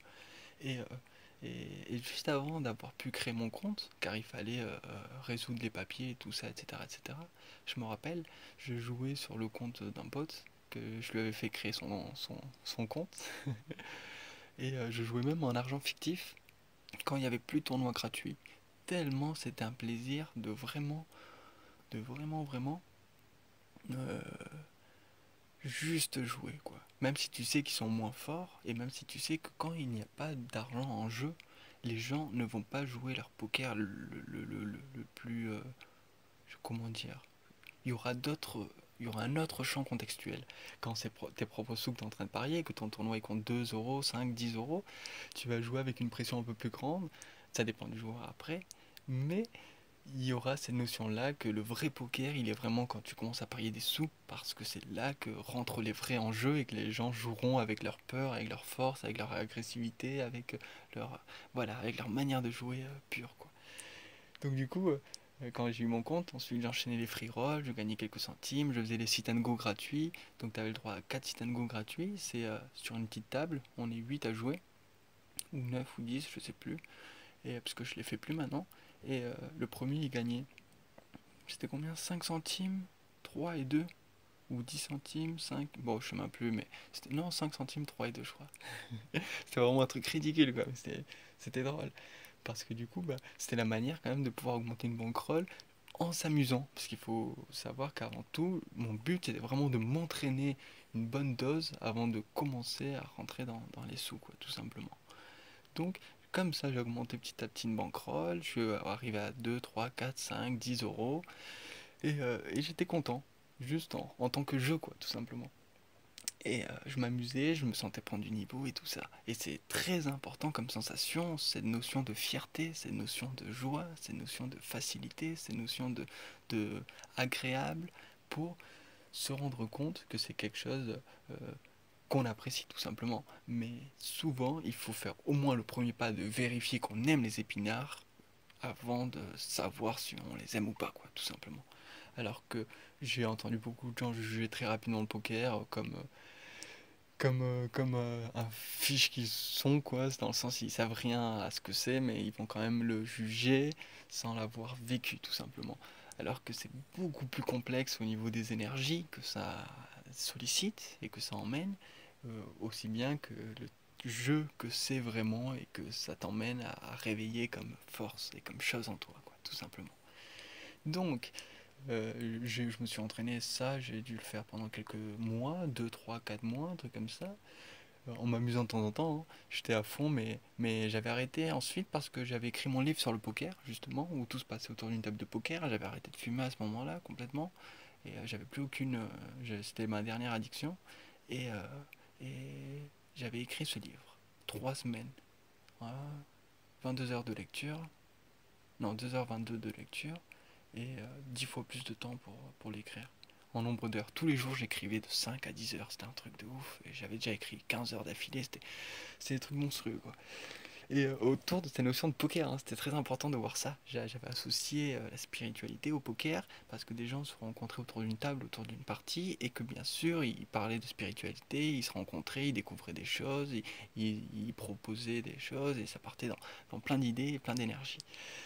Mais j'avais arrêté le poker par plaisir, parce que je sentais qu'il fallait que je fasse ça, tout simplement.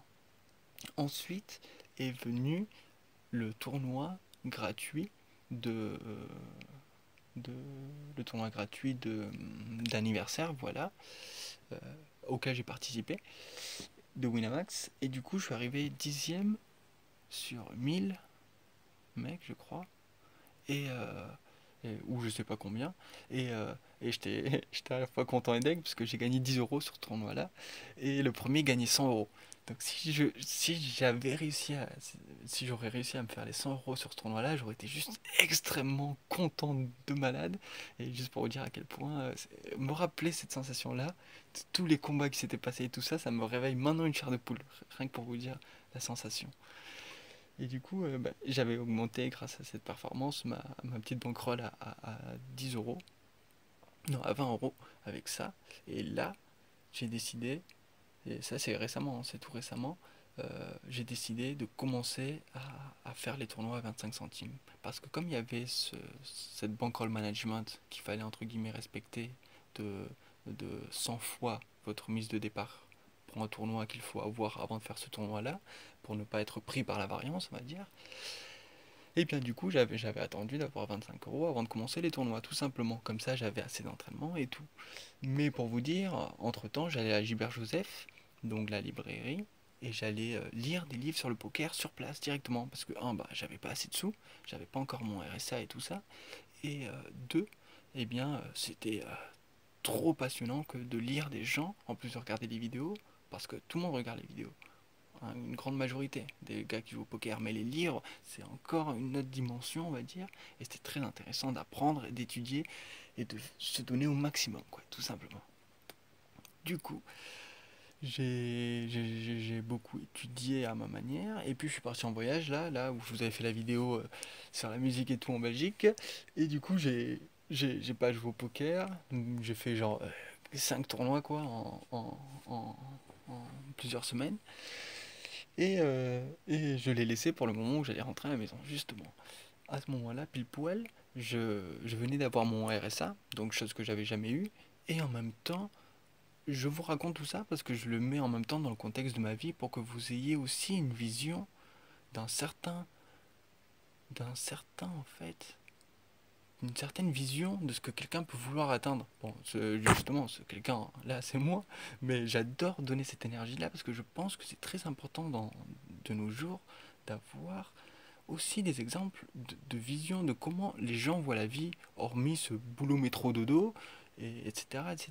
Parce que j'avais eu mon bac et tout ça, mais je voulais absolument pas des études normales où il n'y avait rien qui m'intéressait. Je voulais étudier mes trucs, poésie, tango, musique, chant, slam, tout ce que je pouvais faire, que vraiment vidéo, que vraiment me plaisait vraiment et prendre le maximum de niveau là-dedans. Et puis au pire, bah, je suis comme tout le monde, euh, avec ces forces-là que j'essaierai de rendre certaines professionnelles sans non plus trop me mettre de pression, mais sans non plus ne pas le travailler. C'est-à-dire en étant vraiment objectif, en essayant de faire au mieux de ce que mon énergie me permet de le faire. C'est pour ça que je inclus tout ça dans cette notion-là de spiritualité et que je vous raconte mon parcours pour que vous ayez une vision d'un truc possible et que quand j'y arriverai, ou si j'y arrive pas, peu importe, je montrerai que j'avais un plan, une vision, une attaque. D'ailleurs, tout comme au poker, on doit avoir des plans sur plusieurs coups, sur plusieurs streets. C'est-à-dire, sur un même coup, on doit prévoir à chaque fois ce qu'on fera ensuite. Comme ça, on prend de l'avance sur la méthodologie, tout simplement. Et du coup, je vous mets dans le contexte. Donc, quand je suis revenu ici, j'ai eu mon RSA. Je tournais entre chez des potes et de temps en temps chez ma mère, donc j'avais pas beaucoup de sous à mettre, j'avais jamais eu autant de sous de base de ma vie en ayant le RSA. Et bientôt j'irai vivre chez un pote en mode coloc pour 100 € par mois, et tout en tournant. Et du coup j'avais décidé, bah, non seulement là, j'ai commencé à économiser des sous en gros comme jamais, mais en plus, il y avait ce monde du poker qui arrivait. Donc c'était un double enthousiasme de ouf pour me dire, maintenant c'est le moment parfait pour pouvoir vraiment économiser des sous, pour pouvoir investir encore plus dans mes autres passions. C'est-à-dire pour la musique, avoir tout un studio avec toutes les choses que j'ai besoin, avoir un synthé vraiment bon que j'ai besoin d'avoir parce que j'en ai plus, pour pouvoir, pour mes autres forces aussi, avoir des moyens de communiquer, un site internet, je sais pas, mais une force de base qui me permette de engendrer un capital, car comme il le dit dans les conversations avec Dieu, l'argent est une force très bonne qu'il faut savoir canaliser, et pour, en fait, justement agrandir toute cette énergie-là de ce que j'aime partager, qui se base principalement sur la spiritualité, parce que je pense que c'est par la spiritualité qu'on ira le plus loin au niveau de notre plan pour qu'il soit le plus pertinent dans le plan de ce qu'on veut atteindre, la vision la plus élevée de qui nous sommes. Bon, c'était pas très français, mais je suis sûr que vous avez compris l'idée globale. Alors, du coup, là j'en étais à que je venais de gagner les 20 euros, donc je me suis lancé dans les petits free rolls. Les 10 euros, donc j'en étais à 20 euros de bankroll, donc je me suis lancé dans les tournois à 25 centimes. Je me suis lancé dans les tournois à 25 centimes, j'ai fait 2 mois de tryhard de ouf, j'étais passionné de ouf par ce jeu, je faisais que jouer, tous les jours je jouais au moins 5 à 10 heures par jour, j'ai même fait un 48 heures d'affilée, je sais pas si vous voyez ce que ça veut dire 48 heures d'affilée, mais j'étais tellement passionné de ouf qu'à un moment je m'étais quand même décalé un peu dans les horaires, et, et j'étais vraiment pas dans des horaires normales, quoi. Donc à un moment j'avais voulu me recaler, donc c'était la manière la plus facile, ça avait été d'attendre l'heure de base pour dormir, mais bon, ça avait fait un 48 heures d'affilée, et c'était juste phénoménal à quel point c'était impressionnant de jouissance, parce qu'en fait je jouais ces tournois là donc 25 centimes, etc., etc., etc. Et je voyais qu'il y avait manière de faire des choses, et en plus j'avais assez de chance, et en plus je jouais bien. Donc j'arrivais à faire pas mal de scores. Oh, je commençais même à connaître les gars dans les tables en ligne. Il y avait une petite reconnaissance parce qu'on se voyait tout le temps, donc on se délirait, on se disait les mains, on se commentait dans le sens, on argumentait, on délirait, donc du coup on s'appréciait quoi, à force d'échanger. Et du coup c'était vraiment jouissif de jouer autant, de se voir prendre du niveau, de voir grappiller les limites, parce qu'après je suis monté à 50 euros. Donc du coup, j'ai fait les tournois à 50 centimes, plus ceux à 25 centimes, j'ai tout enchaîné, je continuais, je jouais énormément. Beaucoup d'heures, hein. C'est pour vous dire, au niveau d'un travail, très important à voir cette phrase, au niveau d'un travail, c'était ridicule. Le nombre de sous que je faisais que quand je donnais un cours de tango particulier à 20 euros de l'heure, etc., etc. Mais je le voyais de plein de manières différentes. Non seulement c'est une passion, non seulement c'est un jeu amusant, mais en plus c'est un investissement. Et l'investissement veut dire que plus tu prends du niveau, plus tu deviens bon, plus tu pourras jouer des paliers, ou si tu seras bon, tu investis dans ce que tu gagneras dans le futur. Donc je sentais très bien que j'étais en train de prendre du niveau pour créer une boule qui me permettra un rouage qui me permettra de créer encore plus d'argent de cette manière-là, grâce à tout simplement le flair, l'intelligence, le travail, la discipline, l'intuition, même les visualisations et tout ça. D'ailleurs, je l'ai pas encore commencé ce truc de visualisation, mais je vais vraiment le faire plus que jamais quoi, parce que je le sens très bien pour le poker. Pour bien faire, voilà. Juste en bonus complet, hein, parce que pour l'instant c'est juste l'étude, juste les choses comme ça, évidemment, qui m'ont fait avoir ce niveau-là où c'est très débutant, je suis très amateur, mais je me régale et je voyais très bien la force que je pouvais développer et avoir sur les tables, et à quel point c'était vraiment jouissif de devoir ressentir ces dynamismes, ces metagames, et de devoir faire de son mieux, tout simplement, tout en travaillant ses qualités, tout en travaillant ses qualités, je disais. Excusez-moi, ça a coupé. Donc du coup, j'ai vu que j'avais plus de place, j'ai tout supprimé, j'ai posé les trucs, et je reprends. Je disais du coup simplement à quel point c'était jouissif de se sentir avancé tout en sentant les qualités évoluer et tout ça. Du coup, là j'en étais au tournoi à 50 centimes, donc tout se passait bien, ça avançait bien, 50 euros, etc., etc. Et je continuais à jouer, vraiment je me régalais de ouf, donc je continuais. Et en un mois, j'ai dû faire la moitié à peu près, donc 300, 400 et quelques euros, et tout en ayant le RSA, tout en travaillant vite fait avec un pote. Et du coup, bah, c'était juste magnifique de sentir qu'il y avait tellement de brassage d'énergie en plus d'argent, tellement de joie, tellement de chance de pouvoir faire en fait ce que j'aimais, que c'était vraiment une chance incroyable. Comme si c'était tout simplement par nos propres choix qu'on choisit vraiment nos styles de vie, tout simplement. C'est là où je voulais en venir, dans le fait que tout est une question de choix, aussi bien au poker que dans la vie. Et, et chacun va juger l'autre s'il veut, mais je pense que il revient à chacun de choisir vraiment ce qu'il a envie de faire pour s'épanouir, pour grandir. Comme il disait Idriss Aberkan, tout individu qui est, qui est épanoui est productif pour la société, alors que les individus productifs ne sont pas forcément du tout épanouis. Et du coup, c'est très important d'aller vers ce qui vous plaît vous, pour trouver vos forces, et quoi qu'il arrive, vous ferez des choses épanouissantes si vous trouvez vos forces et ce qui vous plaît, parce que ça sera et pour vous, et en plus pour le reste, parce que plus vous créez des choses qui sont joyeuses, plus vous êtes, et en étant plus, vous créez forcément, car on crée tout le temps, en étant simplement, mais encore plus si nos états d'être sont concorde tout simplement avec des envies de créer beaucoup plus physiquement parlant, quoi, tout simplement. Alors, du coup, bah, j'avançais, je continuais les tournois, j'ai fait 2 mois de tryhard quand même de ouf, quoi. Euh, et du coup, j'ai fait les 750 euros. Donc, moi, j'étais très content juste de me dire, ça avait été mon rêve avant de commencer, quoi. 2 mois plus tôt, je savais pas si j'allais pouvoir, si le niveau, etc., etc. Et me dire, rien que le seul fait de pouvoir sentir que j'étais parti de 0 euros et que j'ai pu monter 750 euros, juste grâce, j'ai envie de dire, à la vie, quoi, tout simplement, à la possibilité. J'entends par le mot vie, la possibilité d'avoir eu ça, autant que Dieu, comme vous savez que je l'imagine. Et du coup, c'était vraiment juste fabuleux. Simplement, il y a eu un petit bug quand même, c'est-à-dire j'ai fait 2 mois de malade et après j'ai quand même eu besoin d'une pause. Parce que même d'une longue pause, où juste je réfléchissais à toutes les sensations et, et je faisais un petit break.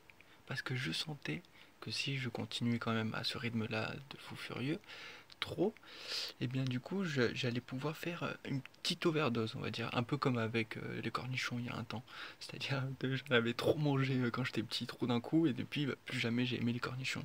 Et ça, j'ai toujours été avec la possibilité de ressentir vraiment vers où je dois tendre, si je dois aller vers là-bas, si je dois aller vers là-bas, ce que je sens.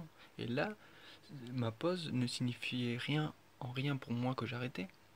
C'était au contraire une manière de reprendre de la passion de ça. J'avais besoin d'une pause pour ressentir vraiment euh, ma liberté absolue en fait, d'une certaine manière, que je pouvais souffler et réfléchir et jouer. Parce que là je venais de jouer un peu beaucoup, donc j'ai voulu jouer à Magic justement, comme je racontais, pour juste me libérer d'un peu tout ça et faire une petite pause. Parce qu'à la fin quand même j'ai eu une petite session où j'ai eu que des bad beats, pas de chance quoi. Et je suis resté hein, au même niveau des sous, quoi. J'ai fait 750, 700, 750 et je suis resté là. Et là, j'ai repris 10 euros, mais voilà. Et, euh, et, et à un moment, ça m'a presque énervé et je voulais faire une pause. Donc j'ai décidé, ok, pause, pause. En plus, j'avais prévu d'avoir ces sous à la base pour faire un autre voyage avec quelqu'un et finalement, bah, c'était plus possible, c'était mort. Donc j'avais aussi moins d'envie, d'énergie de farmer sur le coup. J'avais besoin d'oublier un peu tout ça, de lâcher. Du coup, j'ai fait une pause. Et là, je suis à un mois de pause dans le truc. Et j'ai joué vite fait quand même hein, sur l'autre fois. Un déglingo qui m'a fait bien plaisir là à gagner.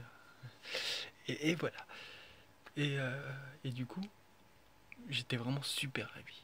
Et là, la suite, ça va être de reprendre le poker. Je dois garder une maison pendant un mois de un ami qui s'en va en Uruguay avec son autre ami. Donc, je vais garder les chats et tout ça. Et je vais du coup faire une session poker avec un endroit un peu où j'aurais vraiment beaucoup d'espace, donc je suis content, ça faisait un peu longtemps avec l'espace, et je pourrais vraiment m'appliquer aussi bien sur le poker que sur la continuité des vidéos, des poèmes, des musiques, et tout ça, et parfois encore plus. Du coup, j'estime que c'est vraiment beaucoup de chance et peut-être même je le mélangerai avec une période de jeûne parce que je sens qu'il me faut encore un long jeûne, ça me ferait vraiment plaisir. Ça fait longtemps que j'ai voulu le placer, j'ai jamais réussi à le placer le plus long d'une semaine. Je voulais faire au moins le double, le triple, le quadruple. Et juste en ressenti, hein, pas du tout un truc de performance ou tout ça, je sens que les énergies m'appellent, qu'ils me disent si tu fais ça, tu vas comprendre. Donc du coup, je sais que je devrais le faire, je sais pas si c'est maintenant ou pas, mais c'est quelque chose que je pourrais en plus associer avec le poker, pour dire à quel point j'ai la chance de pouvoir juste observer pour combiner ces forces-là que j'ai choisi de prendre, alors que chacun a une palette et voilà, chacun va choisir plein de trucs. Et du coup, bah, j'étais juste vraiment trop content de pouvoir faire ces 750 euros, de me dire que j'avais économisé comme jamais en plus que travailler sur ce point-là, puis que tout avance bien quoi. Bon, il y a toujours quelques petits bugs et pas de chance dans la vie. Et du coup, grâce au poker, comme je disais, on a la possibilité de atténuer un peu les tilts, en fait, tout simplement. Et les tilts, c'est quand, bah, vous comprenez, quand on n'est pas trop bien et qu'on pète un petit peu un câble. Et du coup, même si ça m'arrive encore de tilter et tout ça, bah ça m'a au moins appris à économiser, à relativiser, à souffler, à me centrer, à accepter, à pardonner, à continuer, à oublier. Oublier dans le sens, ne pas autant ressentir cette énergie-là d'une manière trop lourde, même si j'arrive pas à le faire à 100%, loin de là, quoi. Mais voilà. Alors, maintenant continuons avec le petit carnet.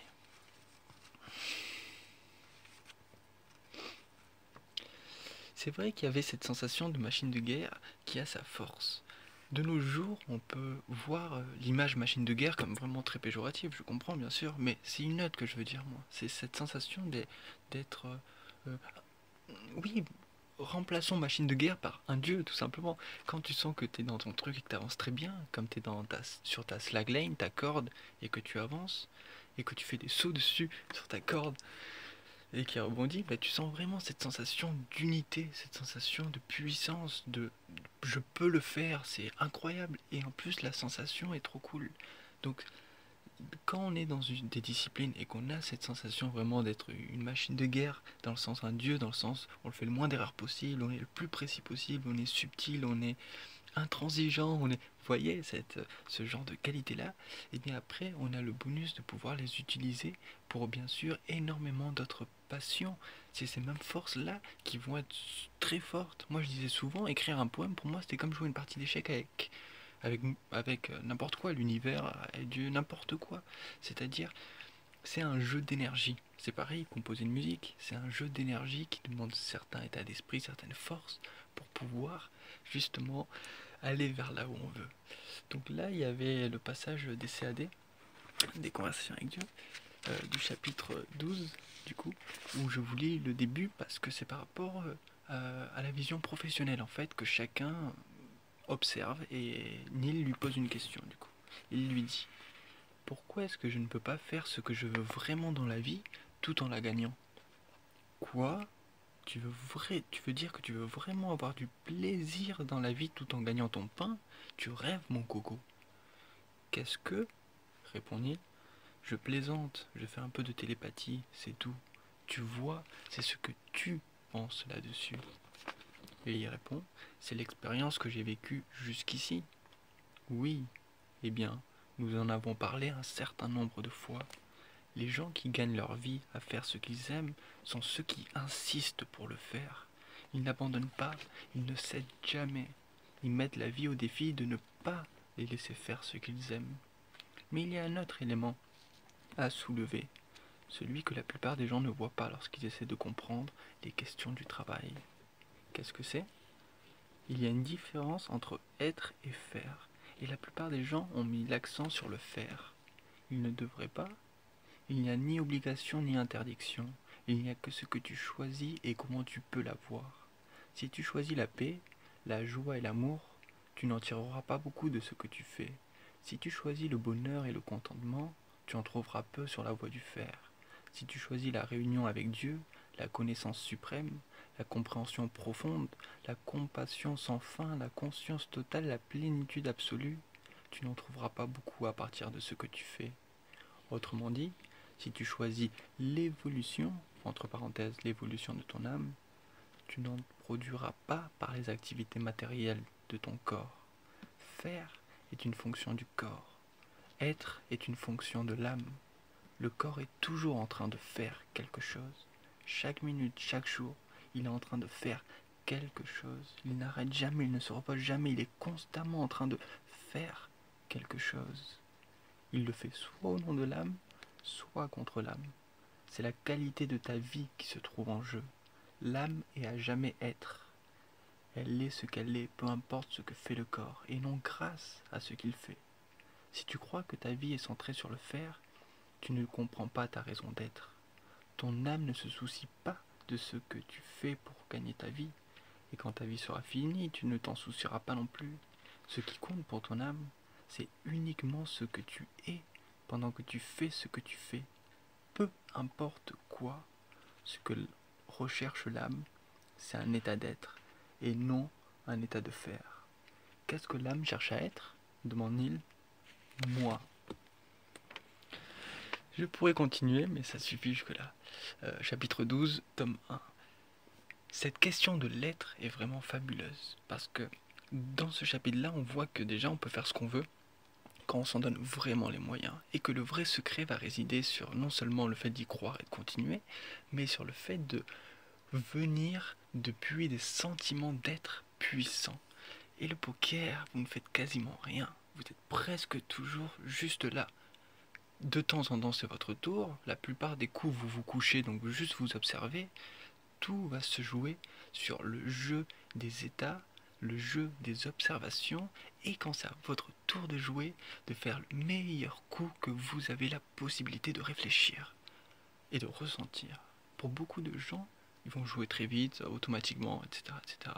Vous devez pas, vous devez être centré, vous devez être concentré, vous devez réfléchir, vous devez vous dire que chaque moment, chaque décision est une allégorie de la vie et de chaque moment que vous aurez à devoir faire ses choix, à devoir faire des choix, pardon.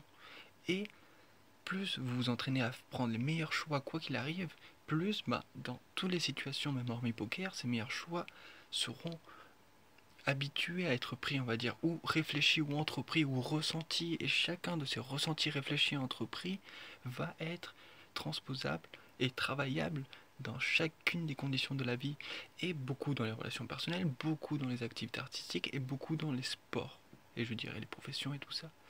Et du coup, on a la possibilité de travailler immensément les états d'être par ce jeu du poker qui va réveiller les émotions, mais avec une puissance, et va vous demander une force de caractère et de centrage qui est vraiment au-delà de ce que j'aurais pu imaginer en rentrant vraiment dans ça.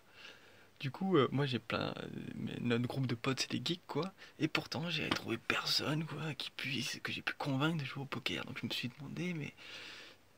Même d'essayer, hein, même d'essayer, je me suis demandé, mais c'est quoi le truc? Est-ce que c'est. Bon, après, chacun a ses passions, chacun a ses trucs, mais comme on venait tous du geekage en plus, on avait fait des tournois, des compétitions de certains jeux en ligne entre nous, etc. On était une équipe et des choses comme ça, on a toujours été dans ces énergies-là, c'était un plaisir qu'on a toujours partagé. Et du coup, j'ai réussi à être personne au poker. Il faut encore une fois accepter, continuer, faire son truc. C'est vrai que c'est. Il y a des teams pros qui font genre des colloques poker et tout ça, ça peut être stylé, comme il y en a plein des pros qui avancent tout seuls avec leur truc, mais c'est vrai que dans le partage, il y a aussi une force à avoir, une détermination, un enthousiaste, un auto, on va dire, enthousiaste, une manière de, même parfois un espèce de défi de rivalité rigolote, mais qui permet de rendre les gens meilleurs, quoi, un peu comme Naruto et l'autre là. Comment j'ai osé oublier? Et du coup, ils ont... ils cèdent dans la compétition pour les deux devenir beaucoup plus forts, quoi, tout simplement. Naruto et Sasuke.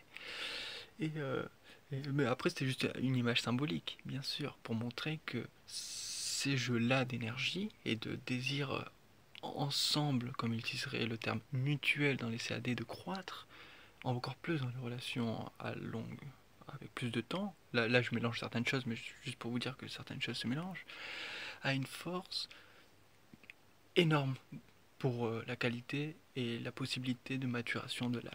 C'est ce qu'il disait, voilà, tout simplement, je voulais le rajouter intuitivement. Alors, on va continuer sur le petit cahier. Ensuite, il y avait le fait que ça va aider pour le reste des passions, ça j'en avais déjà parlé. Chacune de nos qualités, chacune de nos forces va nous permettre de mieux travailler grâce à ses qualités, ses forces, les autres passions. Un peu comme quelqu'un qui va connaître beaucoup de langues, vous savez, il aura beaucoup plus de facilité à aller encore sur de nouvelles langues. Quand ils sont à 20, 30 langues, les mecs, la 31e, c'est en quelques semaines qu'ils l'ont apprise, quoi, tout simplement.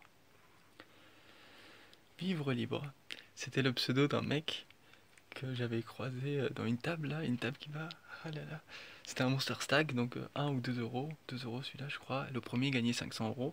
Donc j'ai failli faire la table finale. Et il y avait ce mec-là, Vivre libre, qui jouait très bien. Son pseudo m'a fait beaucoup rire pour l'énergie qu'il dégageait, quoi, tout simplement. Et j'avais assez bien joué, j'avais eu de la chance quelques fois, j'étais monté assez loin et j'avais plus qu'une fois à passer pour faire une table finale. Et j'étais dans un tournoi où j'avais quand même mis 2 euros et on était quelques milliers au début, je crois. Et que si je faisais la table finale, je gagnais au moins, je pense au moins 100, je dirais, dans le truc. Mais bon, la première place, 500. Donc peut-être un peu moins de 100 pour le 9e, 8e.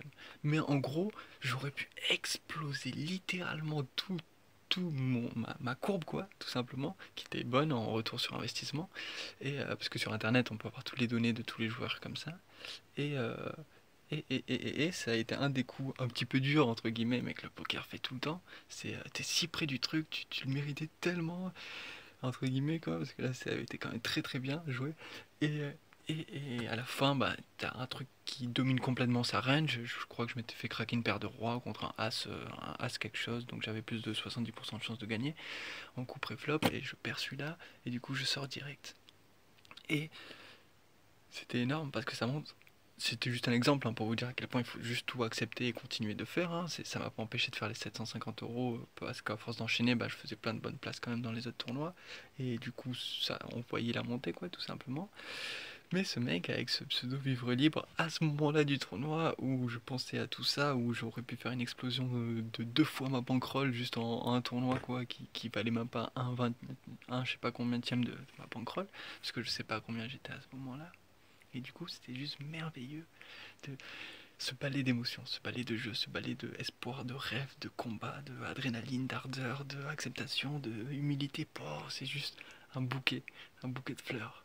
Donc du coup, j'adore parler de ces énergies-là et je le mets en relation bien sûr avec la spiritualité et bien dans la passion qu'est la vie et, et, et, et dans le but même qu'est la vie, de ressentir, comme dans l'extrait que je viens de vous lire, le plus grand de qui nous sommes. Et le plus grand de qui nous sommes, c'est la part divine en nous. Et on va l'exalter, bien sûr, par nos états d'être qui seront mis en jeu dans la vie quotidiennement, mais aussi dans nos forces, dans nos passions, dans nos talents, dans nos professions, dans tout ce qui nous exalte. Car il s'exalte à travers nous et se découvre et on le crée à travers nous. Donc voilà. Alors, prise de décision. Une des bases fondamentales du poker va être la prise de décision. Il va falloir faire des choix quoi qu'il arrive. Bon, j'en ai déjà parlé, donc je vais pas refaire dessus. Et c'est la même chose dans la vie. Donc du coup, oui, non, j'en ai déjà parlé, donc je vais pas revenir dessus. Vous avez vu l'idée, c'est juste pour dire que il y a un point clé qui va revenir dans absolument plein de choses. Et c'est d'où cette phrase qui me tenait tellement à cœur depuis ma sixième. On a toujours le choix, il suffit d'en subir les conséquences. Je vais parler d'un truc quand même qui est important. C'est que dans la vie, même s'il y a de la variance, il y a beaucoup moins de variance, j'estime. Parce que oui, il y a de la variance dans plein de choses. Mais quand on entreprend quelque chose, quand on va escalader un mur, comme il disait Alexandre Luneau, ou qu'on crée un thème, ça va être beaucoup sur autre chose que la variance si on y arrive ou pas. Ça va être quasiment tout sur simplement notre volonté, notre détermination, notre ardeur à le croire pour vrai, à le prendre pour vrai, à continuer, à ne jamais abandonner. On peut avoir des coups de chance où une mélodie nous vient à l'esprit, ou quelqu'un nous propose quelque chose de très important, oui, ça arrivera, d'accord. Mais ça vaut rien comparé à tout ce que l'on peut créer, tout le potentiel qu'on a dans ce monde face aux choses. Et c'est magnifique pour un joueur de poker, hein, je vous assure, de revenir dans des trucs hors variance et de se rendre compte qu'en fait on a une domination totale, une maîtrise totale sur notre propre maîtrise, si on le désire et si on le travaille assez. Donc du coup, c'est vraiment une des chances incroyables de la vie que d'avoir des domaines où on a des endroits où il y a tant de variance de pourcentage, d'autres où il y a tant de variance de pourcentage, et qu'en même temps, on peut toujours y arriver en fonction de la force qu'on met. Par exemple, il y en a qui disaient que dans les échecs, il n'y a aucune variance, il y a 0% de variance. Bah moi je dis c'est faux, c'est complètement faux.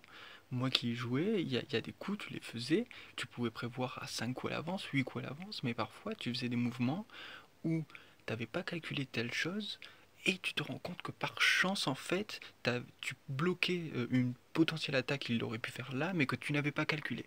Du coup, bien sûr, c'est un exemple que j'utilise pour vous montrer qu'il y aura toujours de la variance, même dans ce qui semble ne pas y avoir de variance. Mais le pourcentage est tellement infime, c'est-à-dire un bon joueur, il prendrait l'avantage avant, donc il ne se ferait pas prendre par ça et il ne ferait pas cette erreur-là, qu'on a toujours la possibilité de profiter des chances qu'on a.